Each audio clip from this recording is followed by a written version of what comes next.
refondation de notre parti de mars 2024, des échanges entre le secrétariat exécutif et les membres du bureau politique, ceux du Conseil national et du comité central, des conclusions du Conseil politique des 9 et 10 octobre 2024 d'une part, et de la revue d'opinion exprimée par les concitoyens à travers divers canaux, des discours, des mesures et des actions engagées par les autorités de l'État en vue du bon fonctionnement des institutions publiques, du respect du chronogramme de la transition et du retour annoncé à l'ordre constitutionnel d'une part, et surtout à la sagesse du Conseil consultatif des sages, mais aussi aux délibérations du comité permanent du bureau politique.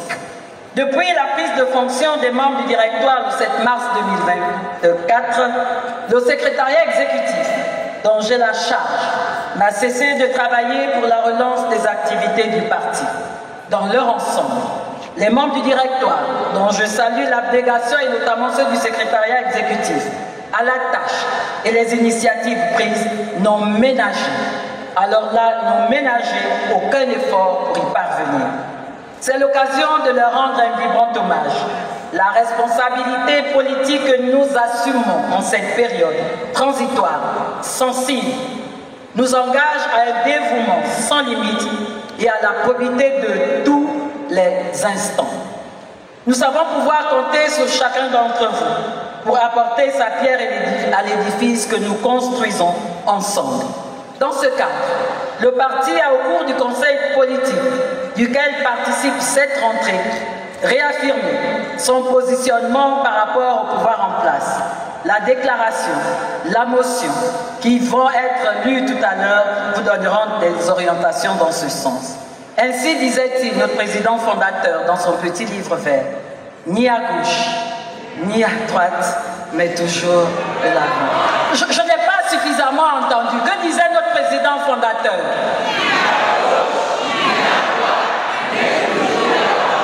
Cette position rendant compte non seulement d'un non-alignement sur un antagonisme gauche-droite, mais surtout d'un choix orienté vers la défense des intérêts de la nation et donc du plus grand nombre, allait dans ce sens d'une préservation de l'unité nationale et de la stabilité sociale.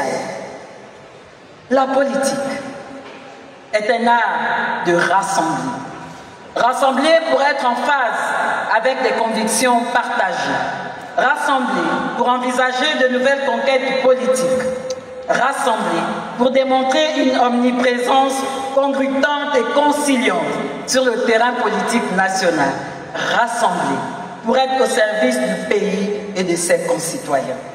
C'est par l'effet d'une inclusivité formulée par le Comité pour la transition et la restauration des institutions que le Parti démocratique gabonais s'est engagé résolument à le soutenir dans l'action multiforme qu'il mène aux fins de satisfaire les aspirations pressantes et légitimes des Gabonaises et des Gabonais, enthousiastes et globalement favorables à la priorité nationale, à une meilleure régulation sociale, au renforcement de l'État et du pouvoir exécutif. Notre participation résolue à l'édification de ce Gabon nouveau, auquel tous nous avons le droit de rêver, doit se faire en toute responsabilité, sans céder à la facilité, aux sirènes de la division et de la calomnie rampante, ou de l'égocentrisme et de la mauvaise foi. C'est ici le lieu de saluer la présence à nos côtés de nombreux responsables politiques, soucieux de l'intérêt général, de l'expression démocratique et de l'amour de la patrie. Je vais les citer et je vous prierai d'applaudir pour eux. Certains ont appelé pour s'excuser de leur absence confrontée à quelques préoccupations de dernière minute, mais ces derniers nous ont encouragés. Je vais citer M. Max Anissa Kumba, président du Rassemblement des Gaulois, Aimé Christ Boda, président de l'Union pour le progrès national. Applaudissons Madame Anna Claudine Ayou, président du Bloc démocratique chrétien. Monsieur Joël Zengumba Ngouneni, président fondateur du parti Les 7 merveilles du peuple. Madame Léontine Anden, présidente du Rassemblement des démocrates républicains. Monsieur Heinz Essengon, président du Bloc des Patriotes Unis. Monsieur Jean-Marie Njodi, président de Coordination nationale concertée pour le développement. Monsieur Yannick Leslie Mbina, président du CERF de la République des Futurs. Monsieur Lézing Albert Kumba, président de l'Alliance pour la nouvelle génération. Monsieur René Mugumbi, président du Forum gabonais pour le développement de la civilisation. Monsieur Sylvain Zenzima, président du Rassemblement pour le progrès et le bien-être au Gabon. Monsieur Paulin Otogo, président de l'Union pour la République. Monsieur Georges Mafumbi, président de l'Union des Alliances pour une nouvelle Afrique. Monsieur Mesmer Bono Ondo, président du Fonds démocratique gabonais. Monsieur Ndiab Massima Mayogo, président du parti Énergie du Peuple, indépendant. Monsieur Mesmer Maela, président du mouvement des citoyens du Gabon. Monsieur Christian Gonda, président de l'UPN. Monsieur Ariel Eloi Iwambu, président du PRD. Monsieur Moutendi Pendi, président du Bloc républicain. Monsieur Simplice Ibwanga, président de l'ARENA, Monsieur Charles Moussabou, président de PNG, Monsieur Thierry Retenou, président du CRI, Monsieur, ceux qui n'ont pas aussi entendu leur nom, je vous prie de remercier. Merci pour votre sens de l'honneur et de la tolérance bien comprise. Merci pour votre présence encourageante et manifeste. En repositionnant d'ores et déjà le parti comme un acteur incontournable de la vie politique nationale parmi tant d'autres, nous montrons notre capacité de résilience comme par le passé. Dans tous les cas, le plus important reste et restera toujours la fidélité à l'esprit des pères fondateurs. Ce que nous avons, au moins en commun avec d'autres, ce sont la préservation de la paix et la consolidation du climat ou du ciment social. Qui l'eût cru? Camarades, qui l'eût cru? Nous voilà à nouveau réunis en ces lieux pour marquer le coup d'envoi de nos activités régulières pour le compte d'une année qui s'annonce cruciale et palpitante, aussi bien sur le plan interne qu'externe, raison pour laquelle nous devons nous réinventer pour pouvoir relever les défis du présent et du futur. Camarades, militantes et militants, le temps est venu de rebâtir. Le temps est déjà là pour construire, pour reconstruire. À brève échéance, une offre politique durable, utile et crédible. Très chers camarades, c'est l'occasion de nous souhaiter au nom du secrétariat exécutif une bonne et fructueuse rentrée politique, en indiquant que le 19 octobre, la rentrée politique au même moment se fera dans les autres capitales provinciales.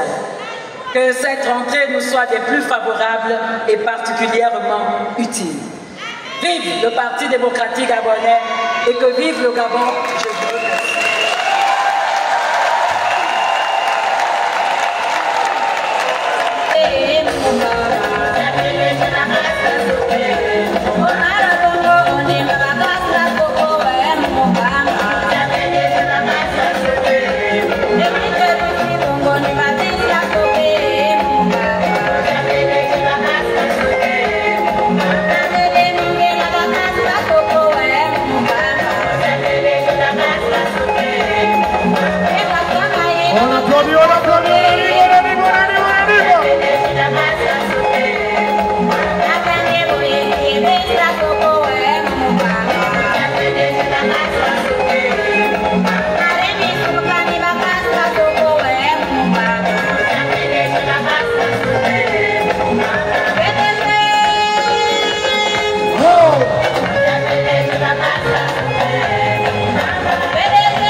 président du Parti démocratique gabonais, camarades secrétaires général, camarades secrétaires généraux adjoints,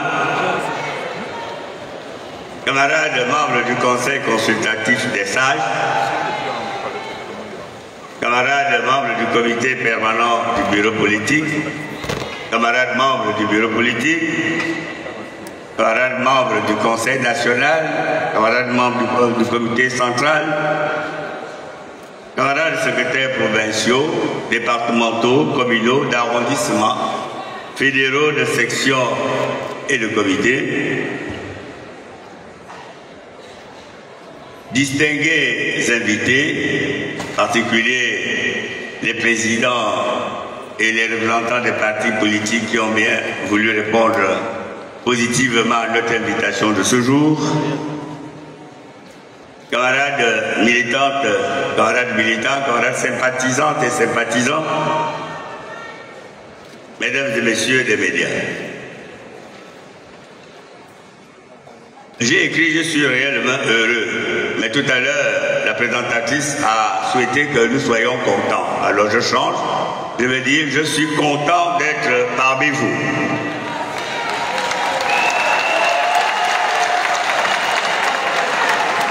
Je suis content d'être avec vous aujourd'hui, à cet instant, en ces lieux du Palais des Sports de Libreville. Heureux et content parce que lorsqu'on est avec les siens, militantes et militants, sympathisantes et sympathisants, avec les femmes et les hommes pour lesquels on a réellement considération et estime, l'on peut éprouver ce sentiment de joie et de satisfaction. Ce d'autant plus que nous sommes réunis pour une circonstance de très très haut niveau, je dirais même plus, une circonstance capitale. La rentrée politique de notre parti, le Parti démocratique gabonais, le PDG. Cette rentrée, c'est pour nous l'ouverture de l'année politique 2024-2025. Occasion privilégiée pour faire un bilan sans complaisance de ce qui a été réalisé, et nous l'avons constaté tout à l'heure, mais surtout, le projeter l'avenir quand il y a un avenir. Et j'affirme dès maintenant, en toute responsabilité, sans prétention aucune, que le PDG, notre parti, a encore un avenir, et même un avenir radieux.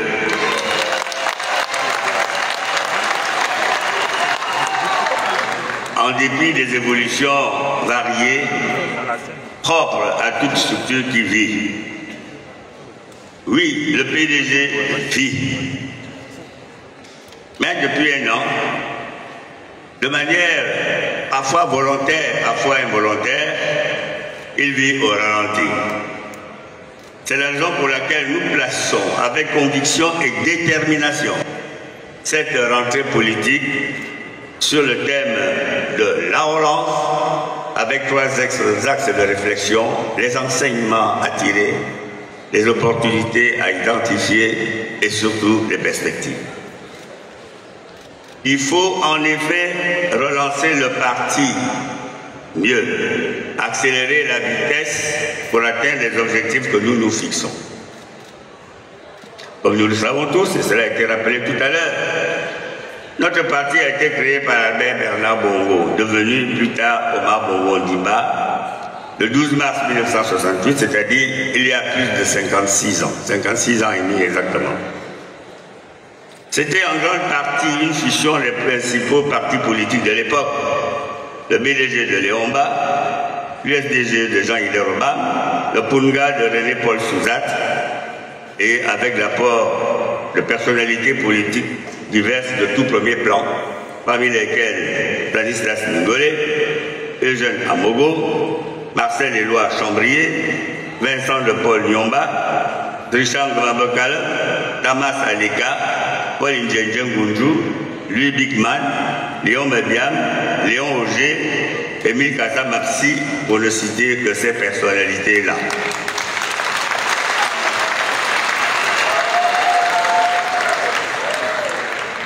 Il convient du reste de rendre un hommage plein, sincère et mérité à ces grandes figures de l'histoire de notre pays et de notre parti.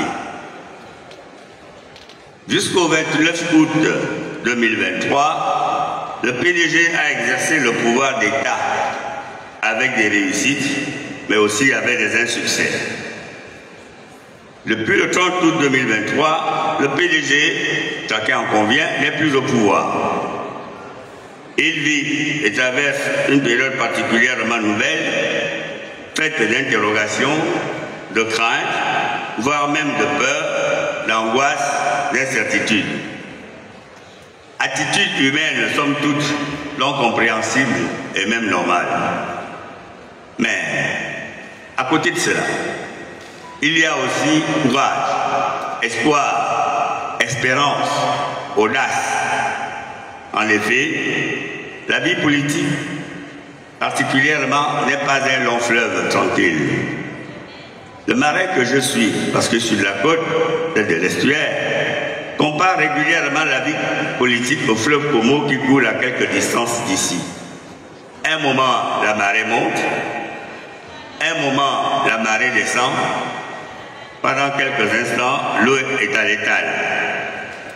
C'est ça le cycle de la vie, c'est ça le cycle des partis. Il y a des hauts et des bas. Actuellement, nous sommes à marée basse. Ce n'est pas forcément ou totalement une mauvaise situation.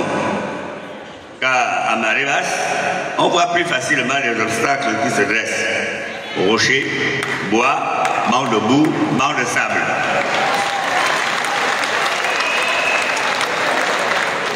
Tous les marins et autres navigateurs savent que c'est un temps qui permet de faire le point et de mieux s'orienter. Tirons donc les leçons utiles et justes de la situation particulièrement difficile et par certains côtés complexes que nous vivons depuis le 30 août. Au niveau du directoire du parti, nous ne disposons que de deux alternatives essentielles. Soit nous laissons nos peurs et frayeurs justifiées et injustifiées, nos incertitudes et nos déceptions prendre le dessus, soit nous décidons de relever le défi, l'affronter avec habileté, réalisme et pragmatisme, la nouvelle situation créée depuis le 30 août 2023 et de revenir avec respect, admiration, autorité et considération au devant de la scène politique de notre pays. Pour les responsables politiques que nous sommes au niveau du directoire, il est évident que c'est la deuxième alternative qui convient. Assurément, c'est celle-là qu'il faut prendre et que nous devons prendre. D'où la stricte obligation pour nous tous ici de relancer vigoureusement notre parti et dès maintenant et de générer des montées en puissance permanentes et porteuses. Très bien. En optant pour cette attitude de relance, nous honorerons non seulement les pères fondateurs du parti, mais également toutes les militantes et tous les militants, et plus généralement toutes les Gabonaises et tous les Gabonais, qui croient que le PDG peut contribuer à améliorer leurs conditions de vie, peut et doit permettre un bon développement du Gabon, car nous sommes avant tout des Gabonais, des filles et des fils du Gabon.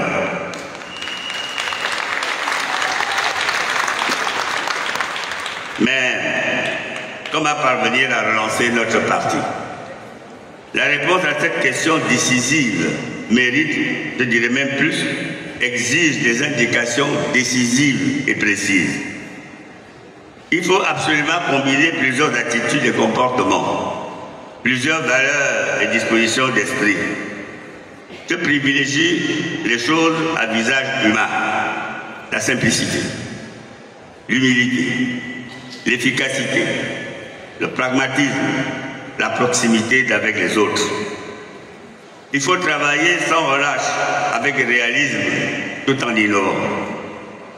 Il faut être ouvert. Et nous avons un exemple d'ouverture.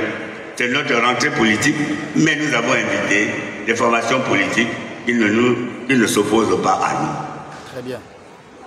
Il faut accepter la critique justifiée et constructive. Il faut accepter le débat d'idées. Il faut rechercher la justice, l'honnêteté, privilégier l'équité, le bon partage, faire la promotion de la paix, qui est d'une valeur forte de notre devise. Chers camarades militantes et militants, distingués invités, mesdames et messieurs des médias, la relance du parti a un intérêt et elle a aussi un objectif. L'intérêt est de créer à nouveau des relations fréquentes, des relations solides, constructives, additionnelles et agissantes entre tous les militants, entre toutes les structures du parti. Bref, un parti qui vit et fonctionne pleinement. L'information doit circuler horizontalement et verticalement. Aucune militante, aucun militant ne doit être surpris des actions, des orientations, des décisions du parti ou être informé occasionnellement ou par la bande ou par les réseaux sociaux en dehors de nos propres sites appropriés. Comme les doigts d'une main, de taille et de grosseur différentes, chacun doit faire son petit métier, accomplir sa petite tâche et permettre ainsi à la main d'agir et de fonctionner correctement. La relance a aussi un objectif, c'est de faire en sorte que le parti soit toujours dans les cercles décisionnels du pouvoir. Si le parti n'exerce plus le pouvoir en tant que tel, il doit au moins en être une composante incontournable.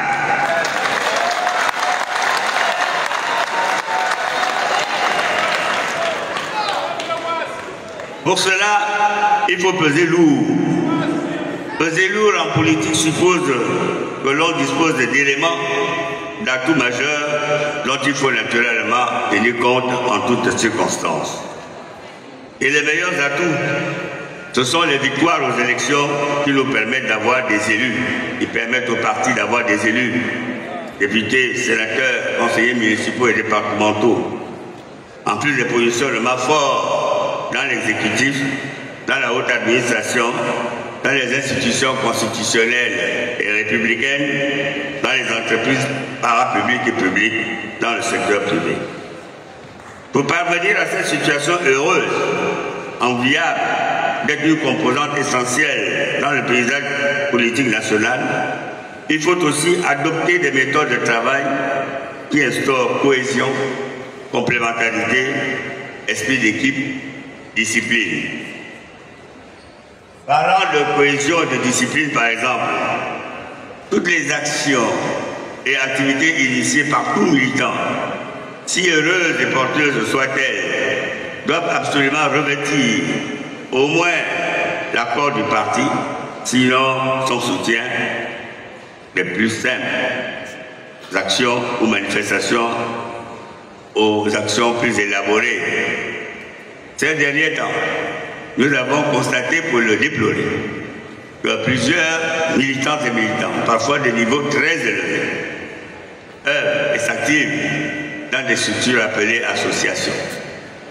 Les associations ne sont pas interdites, mais il y a deux types d'associations.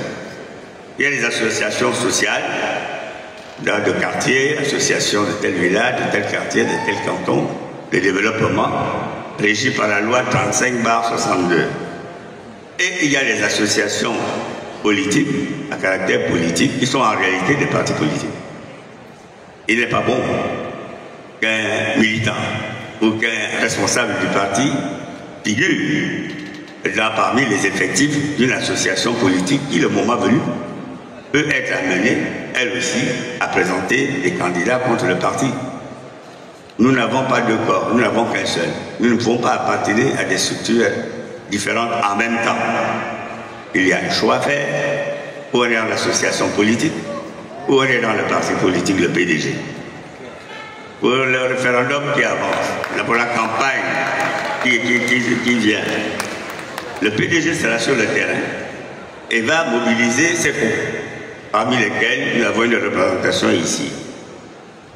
Les militants, les responsables politiques, qui feront campagne en dehors des structures du parti ou reconnus par le parti, naturellement se mettront en situation de désertion. Et la désertion est un acte extrêmement grave qui peut entraîner les décisions les plus extrêmes possibles. N'oublions jamais l'adage qui permet, l'adage pertinent qui dit que seul on va vite, mais ensemble on va plus loin. Alors camarades militants et camarades militants, ensemble, soyons déterminés à aller plus loin, le plus loin possible pour le bonheur de notre parti.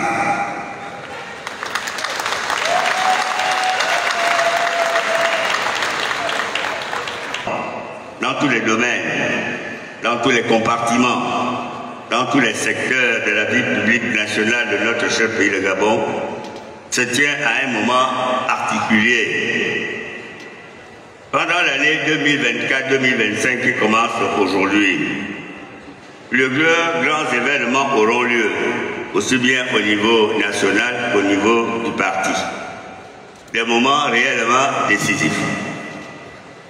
Au niveau du parti tout d'abord, nous devons organiser un grand congrès ouvert, structuré, profond. Au cours de ce congrès, nous allons définir une nouvelle ligne politique qui doit être claire et comprise par tous. Nous devons réorganiser le parti, le restructurer. Nous devons faire de notre parti une formation politique qui réponde pleinement aux exigences du XXIe siècle. Encore une fois, le PDG a été créé en 1968, c'est-à-dire il y a plus de 56 ans. Si le châssis de notre monture politique tient globalement toujours, il n'est pas dit que la suspension, les amortisseurs et autres supports de ce grand et solide véhicule ne soient pas, sinon lourdement endommagés, du moins suffisamment usés.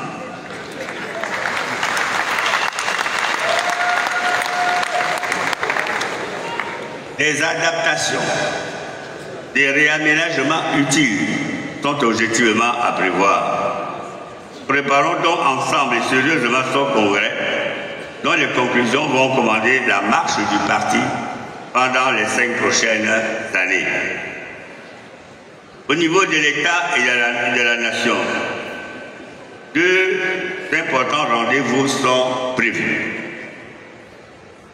D'abord, en 1924, et je pense au cours de ce trimestre, le référendum pour l'adoption de la nouvelle Constitution. Ce sera le 3e référendum formel dans notre pays, après celui de 1958, au cours duquel nos parents devaient répondre à la question posée par le général de brigade Charles de Gaulle, de rester ou non dans la communauté française. Puis celui de 1995, pour prendre en compte certaines orientations des accords de Paris, en particulier la prorogation de 6 mois du mandat des députés de la 8e législature. Mais c'est la première fois que la constitution de notre pays va être adoptée par référendum. Les autres fois, c'était par voie parlementaire. Nous sommes donc des témoins privilégiés de cette page importante de l'histoire de notre pays. Camarades militants, distingués invités.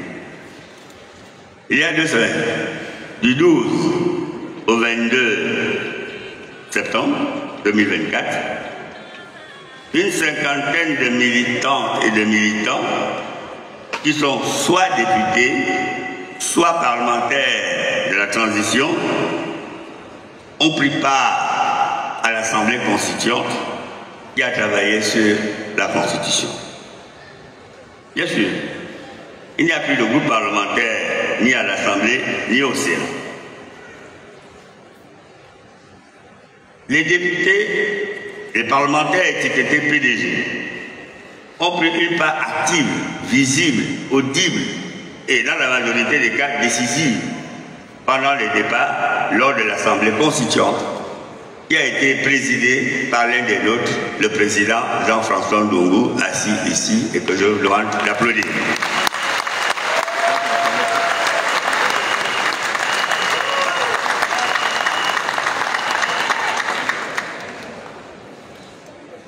Plusieurs amendements dans le sens d'améliorer le projet de constitution ont été formulés par les parlementaires membres du parti. Le projet définitif qui prendra probablement en compte tout ou partie de ces amendements